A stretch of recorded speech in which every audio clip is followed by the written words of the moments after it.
व्यंजन मुंबई से। नमस्ते महाराज जी। हमारे घर का वास्तु होने वाला है। घर को बुरी नजर से बचाने के लिए क्या हम 9 बार नमोकार मंत्र पढ़कर नींबू मिर्ची लगा सकते हैं या कोई जैन विधि की क्रिया? वास्तु विधि है, वास्तु विधान होता है, वो आप करा लें किसी पंडित से।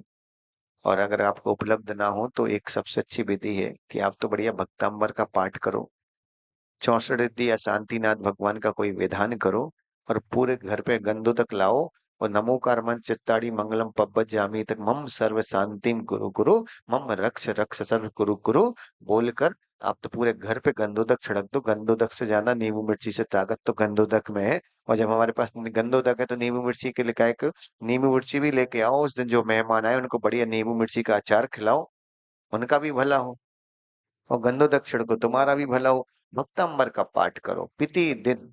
एक बात याद रखना दिनेश बेटा, जिन घरों में क्लेश होता हो, जिन घरों में छोटी छोटी बातों पे झगड़ा होता हो और चाहते हो कि हमारा घर का प्रेम बना रहे, हमारा आपस में एक दूसरे के प्रति विश्वास बना रहे, आप मालूम घरों में विश्वास की कमी है, प्रेम की कमी है। घर बहुत बड़े हैं, सबके अलग अलग कमरे हैं, पर इतने कमरे होने के बाद भी एक दूसरे के प्रति प्रेम नहीं है, विश्वास नहीं है। अगर आप चाहते हो बना रहे तो आप कुछ मत करो। अगर हो सके तो प्रति दिन शाम के समय, संध्या काल के समय, आप अपने घर में रात्रि के समय प्रति दिन पूरा परिवार बैठ के, हमारे कहने पे हम जाना नहीं कह रहे, केवल केवल आप 41 दिन लगातार घर में प्रति दिन भक्तंबर का पाठ करो। और हो सके तो घर में ही भक्तंबर के दीपक लगा लो। विश्वास रखना सारी से ज्यादा आदि विपदाएं तो खत्म हो जाएगी।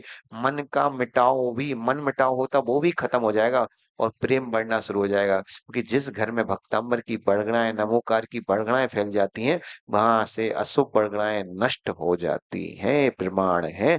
और इसका प्रमाण आप समझ लो, अंजन चोर, क्या पाप की बड़गड़ाएं, क्या वेश्यावृत्ति की बड़गड़ाएं थी, लेकिन नमोकार के प्रभाव से अगर वेश्यावृत्ति की बड़गड़ाएं खत्म हो सकती, हमारी तो छोटी मोटी कसाई की बड़गड़ाएं नियम से खत्म होंगी।